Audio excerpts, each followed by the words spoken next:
Hey, guys. I don't know if this is working or not. I am the king of technical difficulties when I do live. So I'm going to give this a kind of a few, maybe like a minute before I really dig into the guest that's joining me today. Um, I also, too, I saw something on the internet that there was literally like YouTube was down about 30 minutes ago. So then I'm wondering, like, can anybody get on and see this? But I have tested mine. It does seem to be working. So we'll see. Hopefully we have some joiners tonight and it's not completely down. So I'm fortunate tonight to be joined by, and actually I had this guy on maybe 2 or 3 months back. It's been a little bit since I had John on. But he came on for, I think actually John was my first live. The first live I ever did was with John. And as you can see, my production value hasn't gotten any better in 3 months. So here we are. But John runs JPO Art. He's an artist. You have seen his stuff. If you also follow Sports Card Investor, which many of you do, there he did a big piece of art for Jeff at Sports Card Investor. And I know that he showed it off at the virtual when he did the virtual show. And John is a great guy. He's been buying cards like we all have over the last. I believe he got back in March. He said, but he was collecting as a kid and got back into it, etc. So we are going to go ahead and jump right into it. I'm going to bring John in if this is working right. John, can you hear me? Okay. I sure can. Okay. All right. It looks like we do have some people in the house too. So it's working. All right. So hello to Cards, Guns, and Collectibles, Dapper Mama Mala, and Hockey 99. How's it going, guys? Thanks for joining. So yeah, John, thank you for coming on. Like I said, you were my first live, 3 months ago or so? Yeah, we've been keeping in touch. Yeah. But yeah, no, this has been fun. But so John is big, and I know you also do baseball cards, but we talk a lot about basketball cards. And so this episode will probably be heavy on basketball. Are you also into football cards or not as much? I dabble in baseball and football, but like 98% of my collection is basketball, man. Yeah. All right. Go with what I know, Yeah. So first, what we'll do before we get into all the card stuff, let's touch on the art piece first, and then we'll talk about the new show that you started as well recently. So tell us a little bit about kind of, and this is just, let's go ahead and start it over because there's people that are listening that might not have seen the show from 3 months ago. So dig into, how you kind of got started as an artist. You don't have to go back and give your whole life story, but kind of the whole, dig into that piece a little bit. You did a piece of work for Jeff at Sports Card Investor. Talk about that if you'd like, and I'll let you go into it. Yeah, man. So my art career started in 2013. I was actually a project manager at the time, and just started getting back into painting on the side, and started putting my work out there, and people in New York City, and people really dug it. So I decided to make a living out of it. I mean, I could go into a lot of detail here, but I've gotten a lot of opportunities working in the New York City area. Working with brands like, I got to be on MTV on the for the VMAs, not at the actual ceremony, but I did a piece of artwork for them back in 2016. Worked with the Gap, Puma, actually for NBA Draft Day. I guess now 2 years ago, which is really cool. It's right across the street from Barclays Center in Brooklyn, which was really nice. Cool. Yeah, man. And then obviously, like you said, back in March, I got back into collecting cards and wanted to mesh the two worlds. And I reached out to Jeff from Sports Card Investor, and he saw my artwork on my Instagram. I reached out to him through and was like, actually, I'll answer these questions, but I really love your work. I have an idea that, maybe you could do like a nice piece for the background of my new studio. I'm like, that would be amazing. So, and if you see that piece, it involves a lot of sports aspects in there. So, so now here I am, man. Now, is your art considered? Is it considered? I don't know art, but is it like graffiti art or like street like graffiti art, or how would you describe it? So a friend of mine actually coined the term for he has not a similar style, but a similar process, I guess, and similar mediums that he uses, and he called it graph abstract expressionism, kind of like abstract expressionism, but with graffiti style Okay. because of the spray paint used as the medium. Um, so yeah, as you can see behind me here, this Yeah, is the that piece piece is I'm wicked. working on now. That is wicked. That's good. I mean, it's just there's a lot going on there. That's Yeah, all. I get that a lot. I get a lot of wow, or where did that come from? What was the inspiration behind that? I'm just like, it just happens, man. Well, I mean, it's got to be amazing to be able to make a living doing what you really enjoy doing. I mean, you're not grinding it out in a 9 to 5. You've got like, you're living the dream. I mean, that's what everybody wants to do. Yeah, Um, so that's awesome. it really is. I mean, I worked the 9 to 5. I worked like the 60, 70 hour work week in construction for 14, 15 years of my life. And, this is a completely different life. I get to travel the country. I've traveled different countries, painting murals and, just living a very cool life right now. And, don't take it for granted at all. So, Now, and because a lot of those artists that are doing the Project 2020 stuff, a lot of those people, don't you? I mean, yeah, for in I the know art. a few of them actually. Okay. I know people that know the other guys. So, Yeah. I do. It's pretty amazing how the artist community kind of like is all intertwined. Like you're always like in life, you're 6 degrees of separation away from everything, but like in the art world, you're kind of like 3 or 4. Yeah. Yeah. That's Yeah, awesome. yeah. That's I saw a question here. What art school did I go to? I actually didn't go to art school, man. To be honest wow. with you, yeah. Self-taught. Yeah, and I think that's what separates my artwork from a lot of people's artwork is because I didn't have to abide by any rules when I went into it. I've kind of created my own way of doing things. Nice. I love it. What's up, Steve? Thanks for coming in, man. Appreciate it. What's Kind of up, surprised, Steve? bro. You're always Steve. You're always late. I swear. God, Steve. Gem 10. I'm a stick figure drawer painter. Hey, you know what? That's art. That's art, man. That is art. There's probably an amazing way to do stick figures. I'm sure of it. Yeah. All right, Alec from Global Sport Investor. How's it going, man? So, hey, if like Topps came to you or Panini and was like, "Hey, we want you to do some sort of basketball project 2020," Absolutely. I feel like you would be all over that. Oh man, absolutely. I'm waiting for the phone call or the DM or whatever. That's awesome. That's Yeah. awesome. Tell me about kind of because I know you have a new show that you and it's pretty new, right? It's really new. We're just kind of like getting used to the flow of doing the show and kind of what the show is actually going to be about. Kind of, I mean, obviously it's about sports. It's called the Sports Port. It's on YouTube. It's at Downtime TV, and it's kind of we call it powered by Downtime because they have a couple different shows that they do, but Sportsport is one of them under the umbrella of Downtime. So it's just a couple of us. We get together once or twice a week, and we just shoot the shit about what's going on in sports. And then just the last week we did one where it was really involved with me talking about sports cards and the hobby. So that was really fun. It looked like that was weird. It looked like we lost connection for a second. I don't know if that's the YouTube glitch thing that we were just talking about, or if it was like my internet because it's raining really hard here. But everybody, stay tuned. If something weird happens and this thing goes down, I'm going to bring it back. We're going to figure out how to bring it back. So just hang tight. We're All right, going cool. to the Twilight Zone. Go on. All right, cool. So you have the new. All right, so you have the new show. Yeah. Have you already? And I'm sorry, like it cut out like the last like 15 seconds of what you said. I missed it.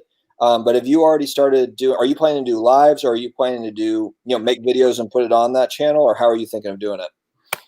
Yeah. Well, I'm again, we're just kind of figuring out where we're going to go with it. Right now, we're just kind of giving sports news and kind of giving our take on who's going to win and what's going on with trade rumors and all different sports.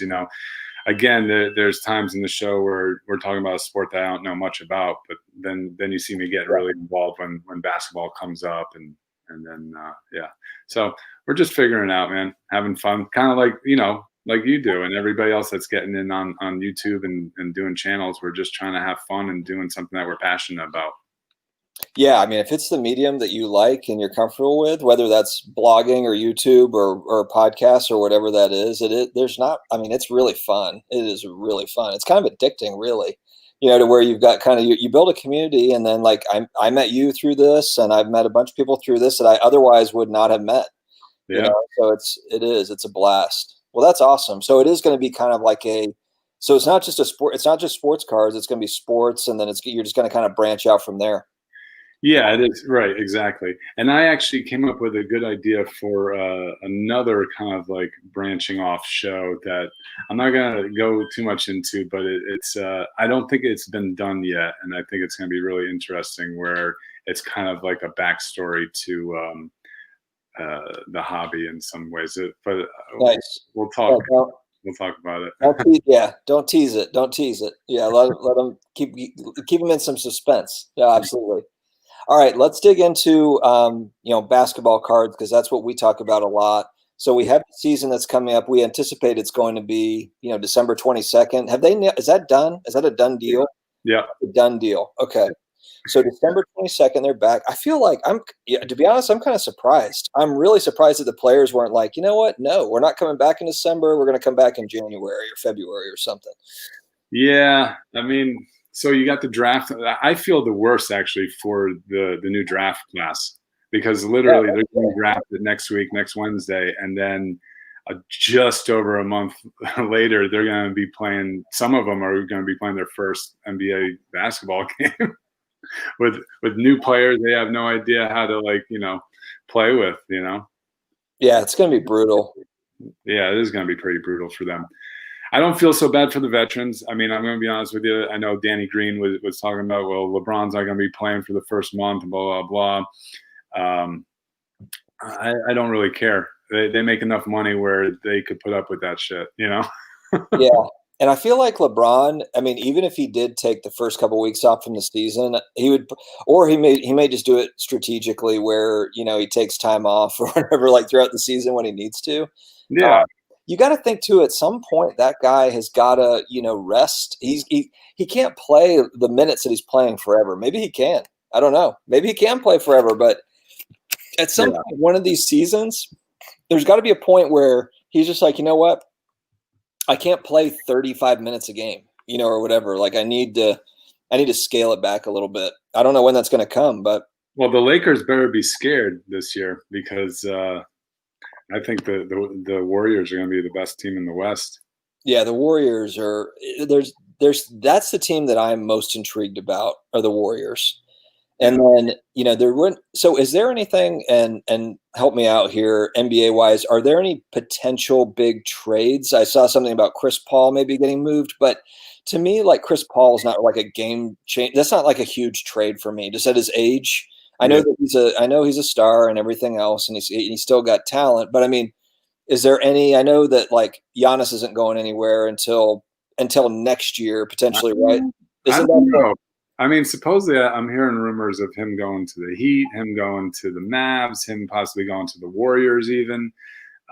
He's definitely in this weird time right now where, the Bucks are going to feel like they're under pressure to do something with him even this season, or make a playoff run. But, I'm not an expert on it. But yeah, as far as big trades, I heard that. I just was watching NBA Jump today, and they were talking that Harden and Westbrook aren't very happy with all the changes going on in Houston, so they're looking at. Yeah, I think so. I think the Warriors are going to trade this pick. I don't know why. Yeah. I feel like I think that they probably think we just need like one more piece. We've got like Splash Brothers back. We've got Draymond.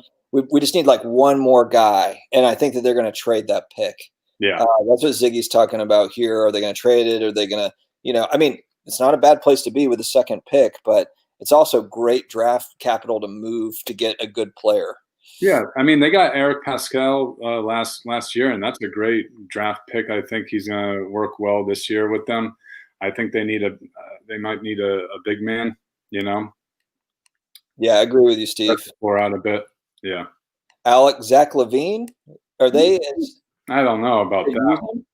Well, and the other thing is, who would the Warriors what position would they need? Like, where's that, like, you know Missing piece. yeah, because, I mean, the Splash Brothers are the scorers. I guess maybe one more scorer to kind of, I don't know. I mean, who's the other guy? That are they looking for one more scorer, like when one of them's on the bench or something? Yeah, a good 6 man or something. Yeah, I don't know. I got to do more research on what I mean because the free agency this year is kind of garbage. Yeah, there's just not a lot going on there. So yeah, but Chris Paul, they said, is looking like he's going to possibly go to the Suns, which is interesting to me.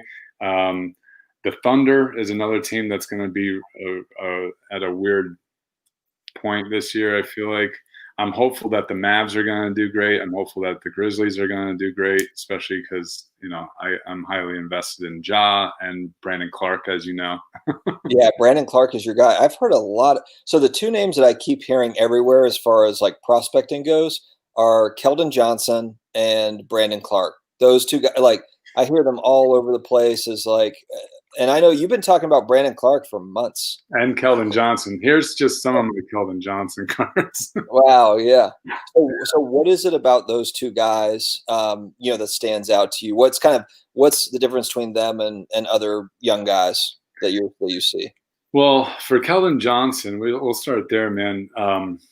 Again, this is me coming into the hobby and really paying attention to basketball March, April. Um, Keldon Johnson just got started playing actual NBA games because he was in the G League for most of his first year. But he played for Kentucky and he got drafted by the Spurs. And from what I've researched and learned throughout, uh, the years, that the Spurs are really good at drafting. So I trust their drafts, and I trust Kentucky as a school for bringing up good college players. Yeah, And I think Keldon Johnson, from what I've seen, I've done a lot of research on him. He has really good work ethic, and he has a drive to want to constantly better himself instead of a guy that's kind of just like resting on his talent, if that makes sense. yeah, Um, and the coach, obviously, Coach Pop is like, you know, yeah, a legend. So yeah, he's got a good supporting cast around him to really bring him up in the league. And his potential is amazing. If you watched him play, even the first couple of games before the season ended, and then in the bubble, I mean, he was doing amazingly for being a guy that played just a few games in the NBA at that speed. So I'm all about it. I'm all in. I mean, yeah. DeMar DeRozan talks about how he's his favorite. He's been his favorite rookie to play with. Um, he's working on his mental game, his education in the game. So anyway, yeah. Is that enough about Kellen Johnson?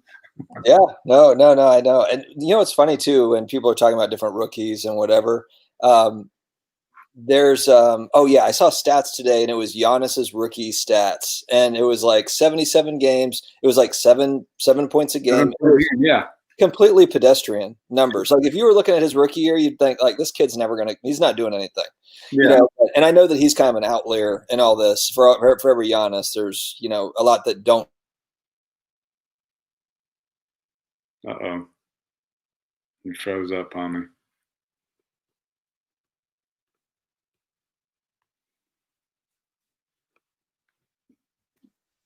All right, Hello, can you hear me now?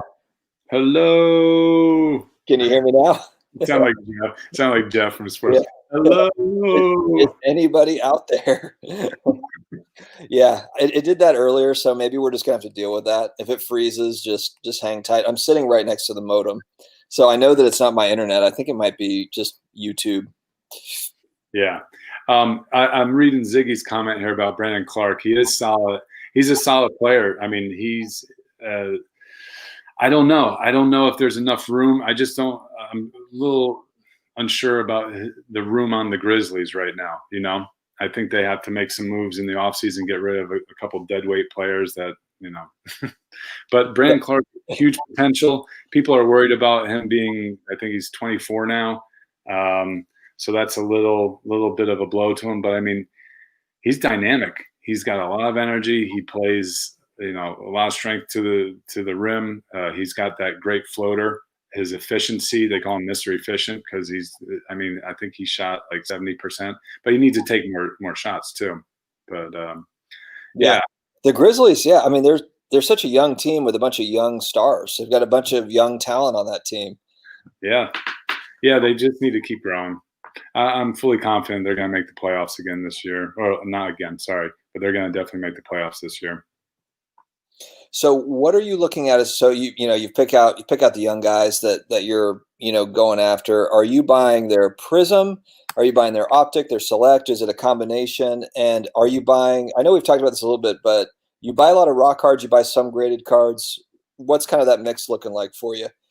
Okay, so when I got into the hobby, I gravitated really a lot to optic because I like the look of it. Hmm. Um, I wasn't really that big of a fan of Prism because I don't know, they just look like futuristic cards, and I was into the old school look of them. So I got really heavy into optic, and I bought a lot of optic. And then I saw the money in Prism, so I went into Prism and I started buying those too.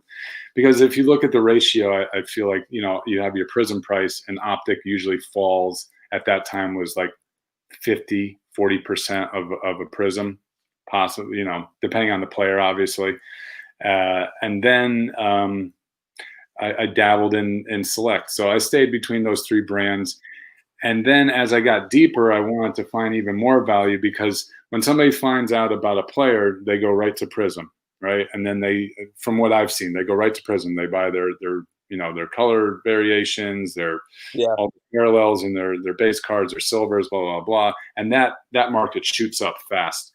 And then you start going down to optic and select. But then, because you know me, man, I like to find the most value. Yeah. I like seeing those X's, the 10x, 15x, 5x, whatever.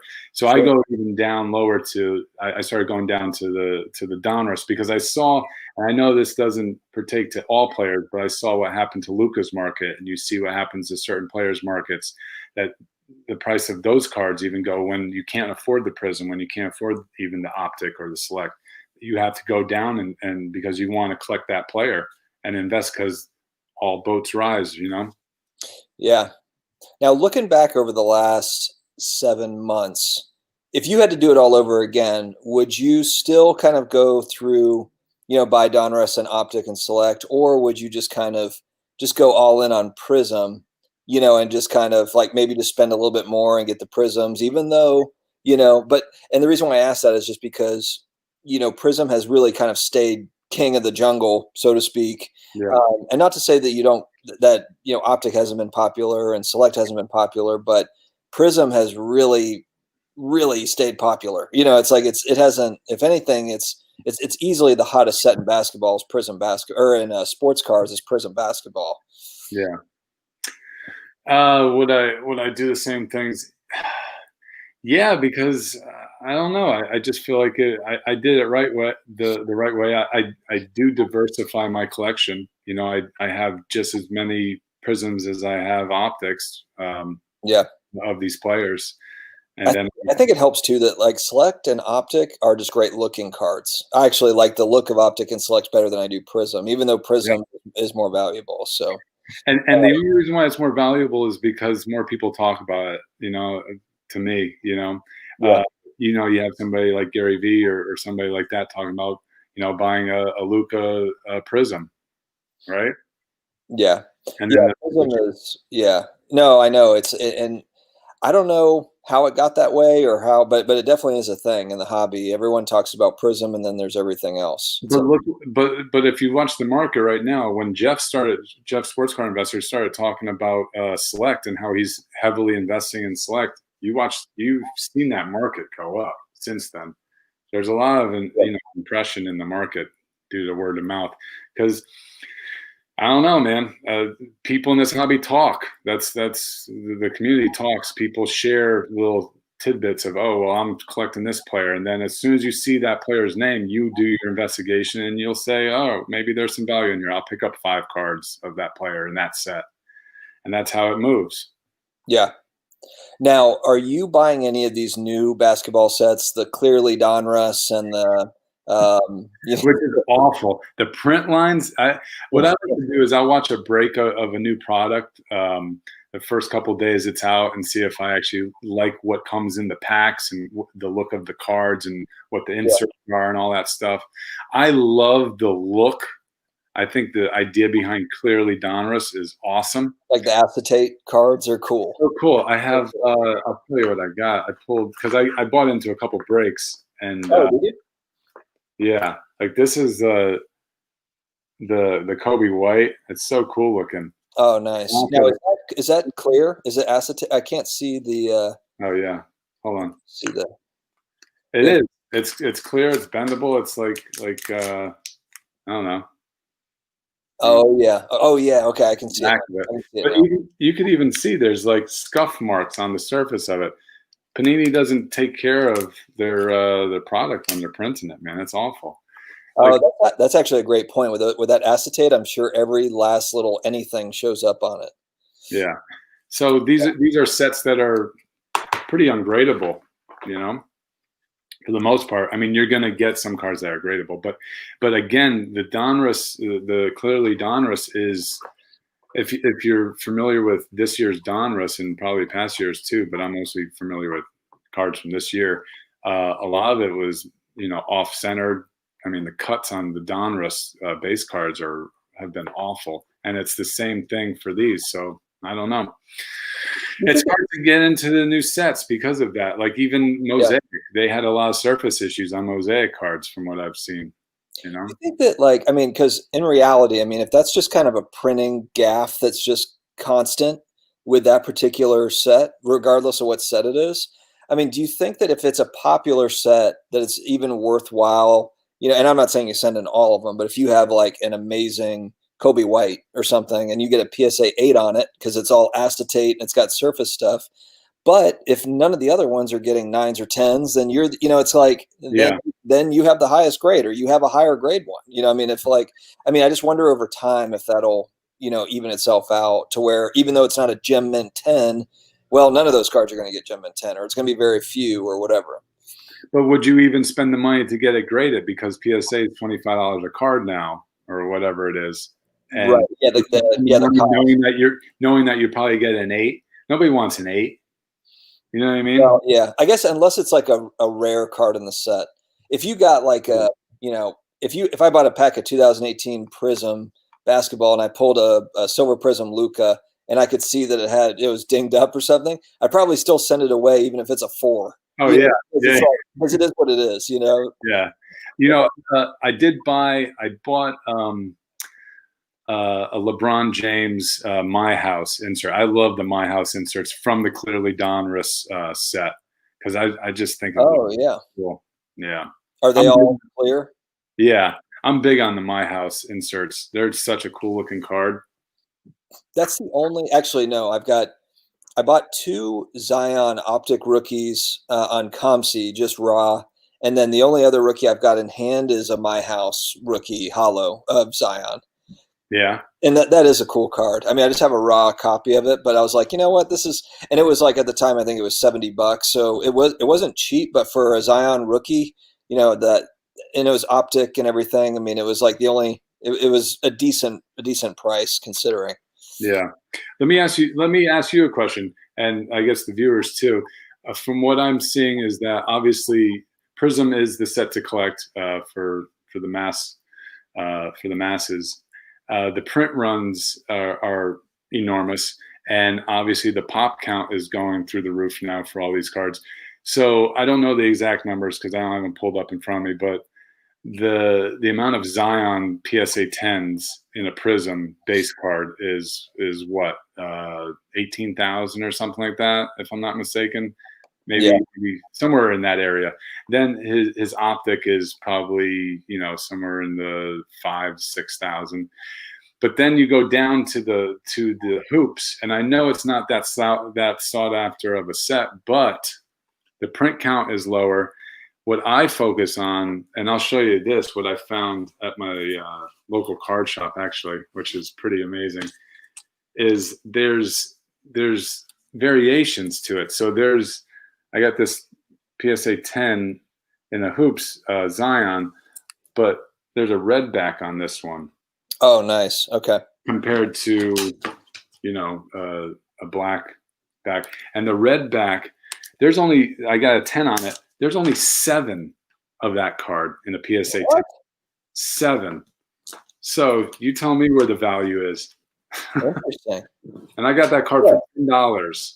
You know what? I wondered that too, because if you look at, pop for, and yeah, you make a good point with like a hoops set, it's not Prism, it's hoops, and it's supposed to be kind of lower quality, lower this, everything. It's just, not as good. But why is it that when I go and look at like, Giannis hoops rookie cards or Luca hoops rookie cards, there's far less of them that have been graded. Now, is it just because it's hoops and people didn't want to get those graded, or were they printed less?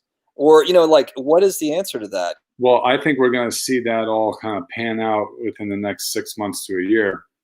When we see the pop reports come back from PSA, because obviously you're getting. Are you frozen again?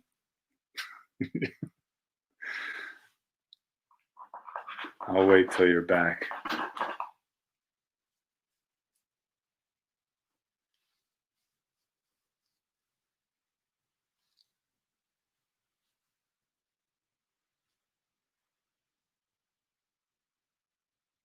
Hello.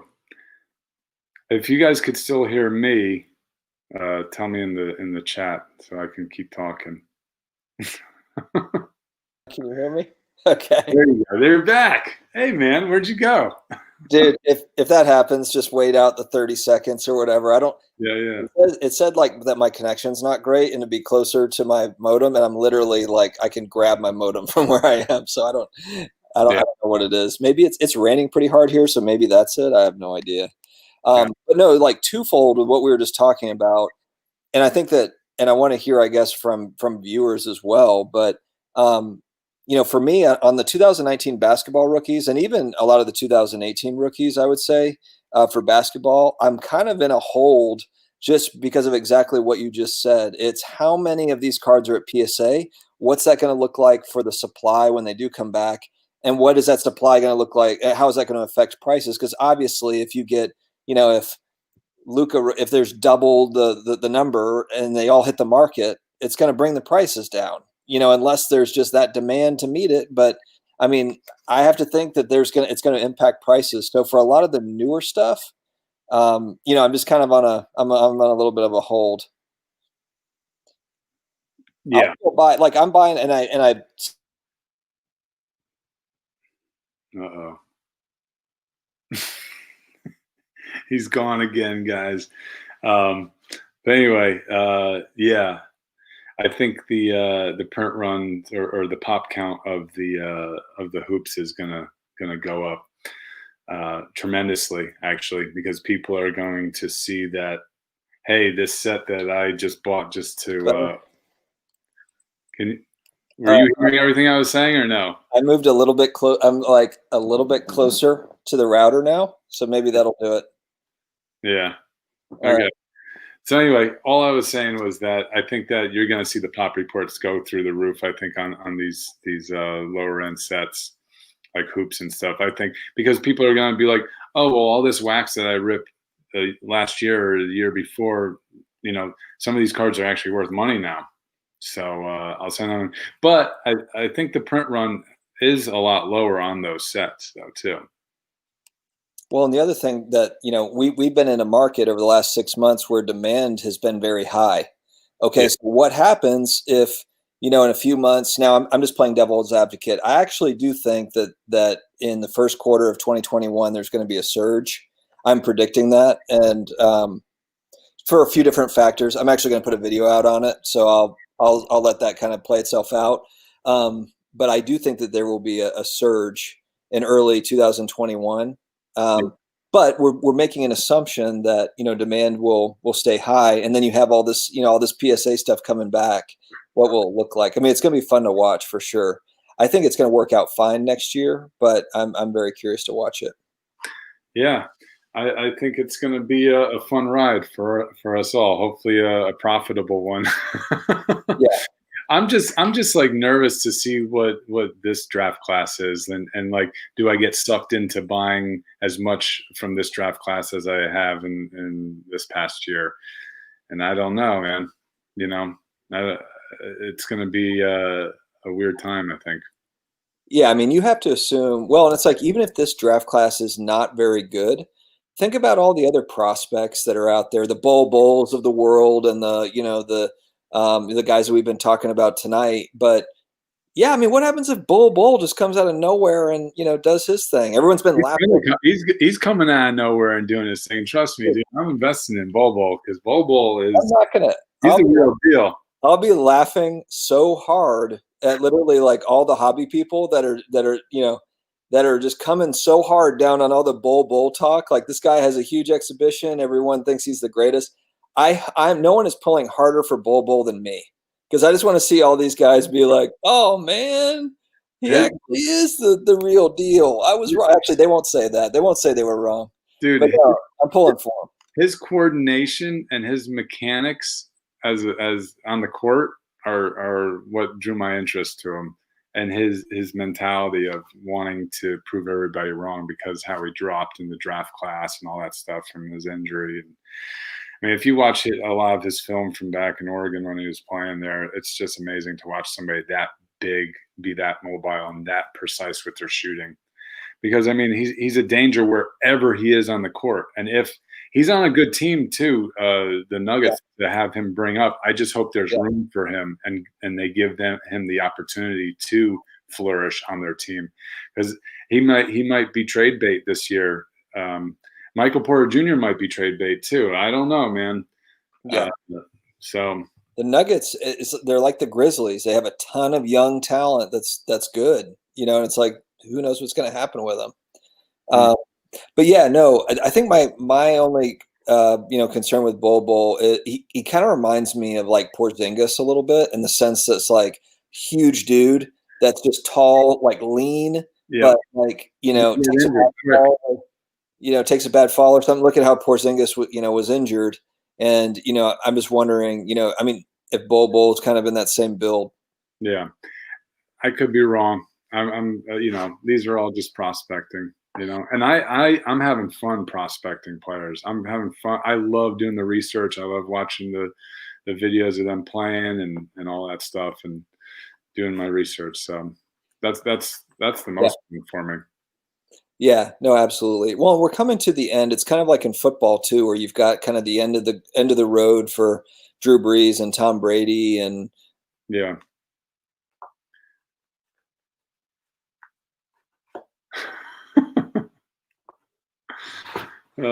Dustin.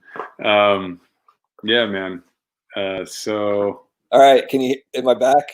You're back. Well, at least it was like 3 seconds that time. I'm literally like right next to the modem. It's laughing at me.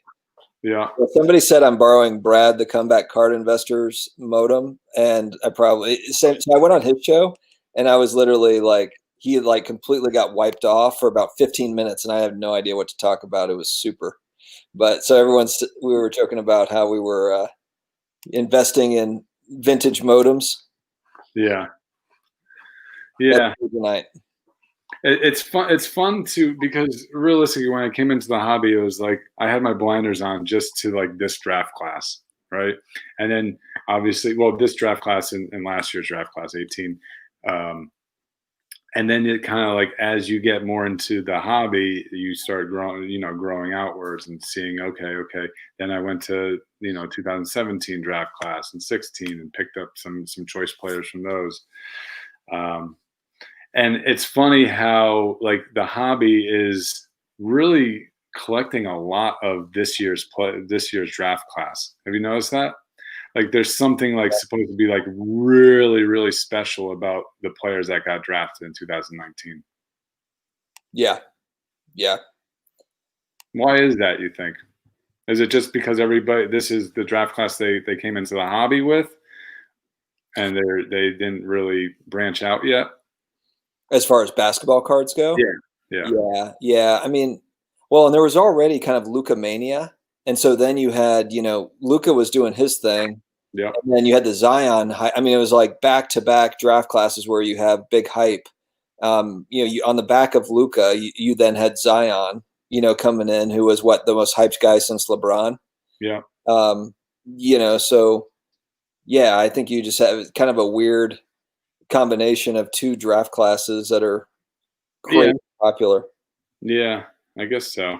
Because I mean, I stretch out to 2018. I'm looking at Shai Gilgeous. I'm looking at people talk about DeAndre Ayton. Obviously, I picked up some of his. Marvin Bagley, uh, even Landry Shamet, and I don't know Devonte Graham. I picked up a bunch of his optics. Again, I like optic. I think that's more in my price range for value wise. And it's like, is there enough money to go around, I guess, or demand to go around for all of this young talent? Because if you look on like every team, there's a prospect where you're like, you know what, I could see them doing something. I mean, every team. And there's some teams that have three or four guys like that, like what we were just talking about with the Nuggets and the Grizzlies as examples. Yeah, Is it broad enough to be able to support it? I think that I think that it is. I think it definitely is. What shocks me is just with Prism being so popular, the silver Prism prices for the guys, it's just amazing how just through the roof it is for guys that haven't done anything, literally haven't done anything, nothing, man, but nothing. their PSA 10 is like $1 zillion, and you're like, what? What? For what? Right, exactly. It's because the demand, for some reason, the demand is there for them. I rarely go out and buy a Prism Silver of any rookie. It just, the value, I can't see myself spending $100 on a raw Prism for a prospect. You know, how many cards can you buy of an optic of that player, or even a base card in a Prism of that player, and then you see that value jump. You know, I don't see the point in spending $100 on a card to see you double your money when you could spend $10, $15 on a card and get 5x, 6x your money in the next. If that player blows up, I mean, I love that. Do you think that there's going to be an effect on prices for, like, let's use Luca as an example? Do you think that, like, his second year stuff is expensive, like his Prism? Let's just use his Prism as an example. Do you think that once third year Prism comes out, like, what effect do you think that has on like the rookie cards are always going to be expensive, but do you think it diminishes the price of the second year stuff, or ups it, or does it not matter?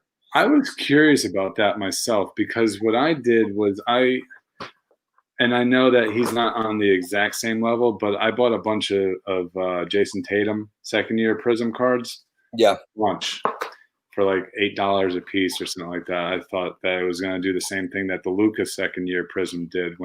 Remember when I told you back in like April, May, I was like, dude, I'm buying a bunch of these second year Luca cards at like $8, $10 a piece, and Yep. shot up to like $60 a piece in August. And I was like, I Yeah. sold a handful of them raw, but yeah. And then I was buying the Mosaic Lucas because it's the first year of the set, second year of Luca. I thought it was a great buy. I was getting those for $3 a piece or something like that at the time. I bought a ton of those. Yeah. And I'm just curious myself, like you said, like what happens when the new third year cards come out for Luca? Does that drop the second? Like, are people gonna want the third year cards as much as they want the second year cards now? Yeah, I don't know. or do they increase because the third year is the third year, and now it's the third year instead of the second? Yeah. Um, I don't know. Yeah, it'll be interesting to see. I think too, if you're buying players and not necessarily, if you're targeting certain players, then I think that if you look over time, if you're buying Kareem Abdul-Jabbar, Lou Alcindor cards, you had the rookie cards, but his second year cards are still worth a lot of money. Granted, we're talking 40, 50 years later, but my point is that if the player ends up being Hall of Fame, great, one of the greats, then you're probably in good shape, whether it's second or third year. There has to be a calculation, if you're looking at a rookie, a Luca rookie card and an optic at, what is it, $700 for PSA 10. And then his second year optic base card is $120 in a PSA 10 optic base.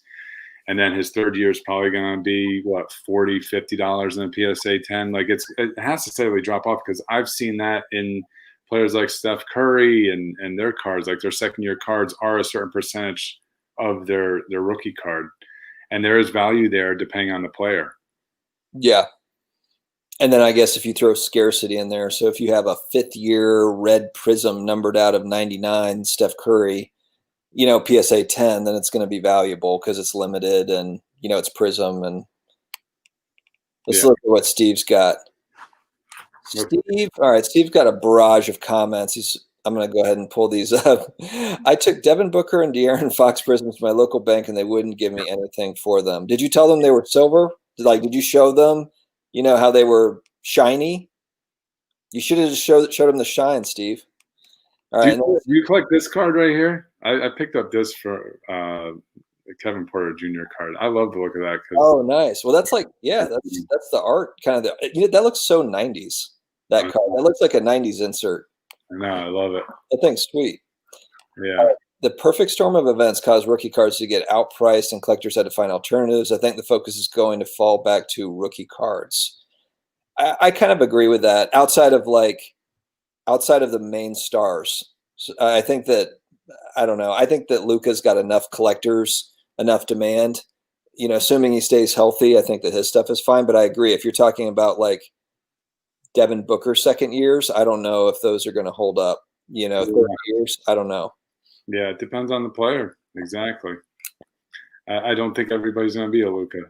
Obviously. Yeah. I did pick up this card, a few of these. This card, Karl Anthony Towns. Oh yeah, is that his rookie? Yeah. I mean, yeah. Nobody talks about him, and he's one trade away from being, he could go to the Lakers or something, and it's like Anthony Davis did. Anthony Davis went to the Lakers, and all of a sudden his cards are through the roof. Yeah. Same with Porzingis, like in the hoops. Yeah, I've got some of those. I bought some graded ones. I probably wish I should probably buy him now while he's not being talked about and going through. I haven't heard anything about his injury. I don't know if he's good to go to come back. I don't know anything. Yeah, I don't know either. They haven't been too transparent with it all, to be honest with you. And it kind of concerns me that it's both knees that have now had issues, but we'll see. Do you think boredom is going to get in the way of people collecting? Like, do you ever find yourself like thinking that people are just going to get bored with collecting cards, and just move on to something else? Yeah. You know what? A lot of people have been talking about flippers.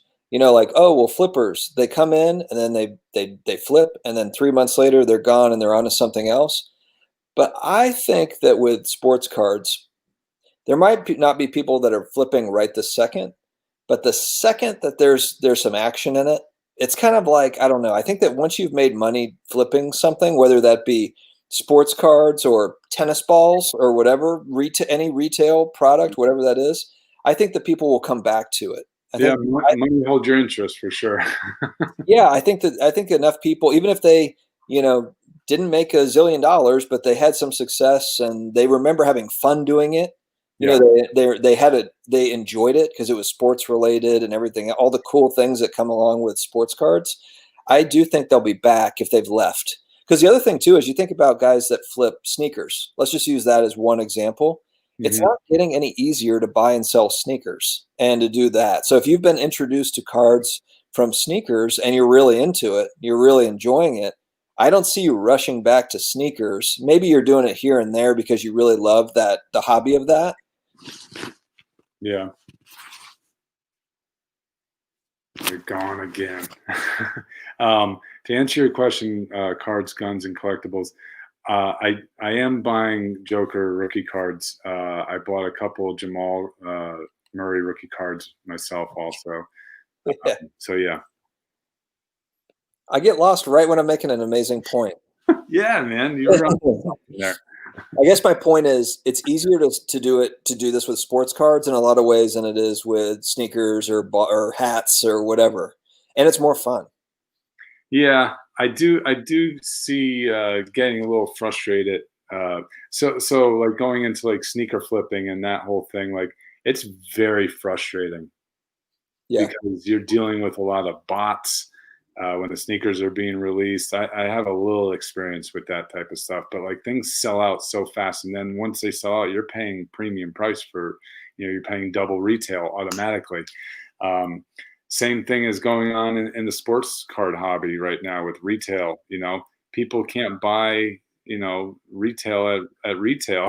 They're paying, triple the price. Like the day it comes out, and Panini's not doing anything to stop that. I guess I don't know if they can really, but it kind of gets you down. It's kind of exhausting to do that, and even like we were talking about before the show here, that it is kind of harder to find value in the hobby because everybody already has certain milestones priced into to the cards and to players, so it's harder to find value. You're taking more of a bet now and a chance on certain cards and players and sets. yeah, I agree. I don't know if it's I don't know what it is, but it just doesn't seem like it's a great. I mean, you would think it's a great buying market. In some ways, it is. There's definitely spots. You pick your spots. But yeah, I mean, there's a lot of cards we were talking before we came on. There's a lot of cards that I want, and they're just priced way over where I want to pay. And it's not like I'm trying to get them dirt cheap. I'm trying to pay kind of what I feel is like market value, and they're just way outside of that. They've got the new season built in. They've got that player winning the MVP, and Yeah, I know, mean, if you look, I mean, I know we keep talking about Luca, but I mean, he is a good example. But like, how many championships and how many MVPs do you think has already worked into his price? I don't know. Maybe I'm wrong yeah, because people are already seeing his greatness. Obviously, I don't know. So it's making it tougher. yeah, But no, I that's agree. going lower in the sets and the popularity. Do you have any interest in the vintage stuff? Yeah, I was gonna show you what I bought. There's a couple cards I bought. I let's see what I got here. Where is it? I'm shuffling through. Anyway, I bought. I'll find them here in a second. But I was buying second year Larry Bird cards, 81, my birth year, by the way. Top, Nice. Mine too. yeah, Kevin McHale. Yeah. Um, Yeah, my buddy Tony's really into vintage. He kind of directs me in areas to buy like Moses Malone rookie cards and stuff like that. But it's a whole nother thing for me, and it's exhausting to dive into something brand new like that. Yeah. Yeah. Well, and vintage is tougher too because I mean, those older cards are so condition sensitive. I Yeah, think it's really hard to be able to look at it and say like, oh, I can get an eight or a nine. I think you're lucky if you're getting a three or a four if it's a 40-year-old card or 50-year-old card. yeah, it's a whole nother game, a whole nother animal collecting vintage because there are so many different variables that come into play. Like you were just saying, excuse me. Yeah. But Uh, yeah, I don't know. It's a little too stressful for me. I like you said, I like to buy raw cards. It's hard for me to sit and buy raw vintage cards. And right now, until all my PSA cards come back, my capital is not as high as many, to just yeah. sit and buy graded cards and sit on them for the next 10 years or so. So, Steve, I did not get the AD Prism rookie card. Probably missed out at that $1,200 price tag where it was. mm, But we'll see. I mean, yeah, it got down. If it got under 1,000, I was going to think about pulling the trigger on it. I didn't tell my wife that, so maybe it's a good thing that it didn't go under 1,000. But um, so, how long are you expecting to wait to get your like? What's the turnaround time on that PSA order? Are you expecting it back in the next 30 days, or is it 90 days, or? so my first order came back like I showed you. Yeah. I think last week it was, and that went to PSA in May. So Oh, it was a 5-month turnaround for that bulk submission, which isn't too bad. But I have 3 more. Actually, we just sent another one out last week, so 4 more orders to PSA. One that was a bulk order in July, and then 2 20-day in August and the early part of September. So I'm hoping to get those back before the end of the year, but who knows? It'll probably be January, and that's just it. Well, it might be good timing. I mean, Yeah, right no, now, it is perfect timing, really. if you get them back now, there's not really. I mean, it's I'm not not on anything. not a great environment. Yeah, Not in my opinion. I mean, I guess it depends on the players and the cards, um, but yeah, no, I think it's going to heat up here in the next, as expected. With the season coming up after Thanksgiving, I've got to assume between Thanksgiving and that 22nd date, it's got to heat up to some degree. Other than just people, buying stuff for their kids or buying stuff for their family for Christmas and for the holidays. I don't know. yeah, We'll see. yeah, man. Oh, Brad made it. What's up, man? How's it going? Of course, no finance related, Dad. Thanks, Ziggy. Appreciate that. Tony, vintage print runs are a lot lower too. Yeah. Yeah, the vintage, it's just, I don't know. I don't have enough an eye for it. And it's just like, I think that you would almost have, like, if I was buying vintage, it would have to be a card that's just an important card.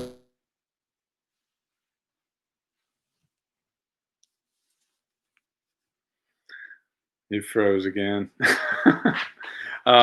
If you guys could list in the comments, I'd love to know your favorite insert sets. I've been getting really big into inserts. I'm back. I don't know if you heard what I was saying, Dustin, but I wanted to hear what the viewers were thinking of, like their favorite insert sets. Okay. The past couple of years. I think that there's good value in certain inserts. Yeah, every time. So like when I go out, I can still hear everything, and Yeah. I can see everything. So it's like I'm in a coma, and everyone's like talking to me, and I can hear them, but no. Yeah, it's bad. At least it's not taking like 5 minutes to come back. Yeah. Yeah. So I do I collect a lot of like the emergence. Like I like that as an insert. Sorry, everything's like backwards. The Keldon Johnson silver. There it is, Keldon Johnson. Yeah, man. And then like these my houses are so much fun. Like the Luca, I got the silver hollow and then the base card. I've been buying a lot of like Kobe White purples and hollows of that because I don't know. I think an insert is a little more rare than a base card, don't you think? And it's a great looking insert. You're frozen again, dude. Yeah. I'll be back. Oh, here I am. Okay. I heard everything you said. Yeah. I might have to wrap up at the hour mark just because it keeps going out. This is pretty bad. But yeah, no, I agree with you. I think that look in the 90s, I think a lot of those 90s inserts weren't as popular as they were, and then they got popular later on. So I think if you're, buying and holding, yeah. Yeah. So I've been buying a lot like of the players that I'm collecting. I've been buying a lot of their like inserts at a low cost. So that's what I've been doing, man. Good deal. All right, man. I'm going to wrap up just because I keep going out. So I'm sorry that this happened. I'll have you on again here in the next few weeks. Yeah. When it's weird. I've never had this happen on a live before where I keep dropping out like that. So it was fun, man. Had a lot of fun. And thanks to all the viewers for, chatting and stuff and joining. Absolutely. And I'll put in the, for those that join late, I'm going to put a link to your new show and then also a link to where they can find you on the art side as well and all your social media. Right there. If you guys follow me on Instagram at JPO Art, you can see all my, what I do for a living over there. And yeah, man, always taking commissions for anything sports related in my work. I'd like to, adventure into that side a little bit more. So anyway, Dustin, thank you so much for having me, man. This is always a fun time to chat about sports cards, and yeah. Awesome. All right, John. Well, thanks for coming on. And guys, we will talk to you again later. All right, guys. Thanks.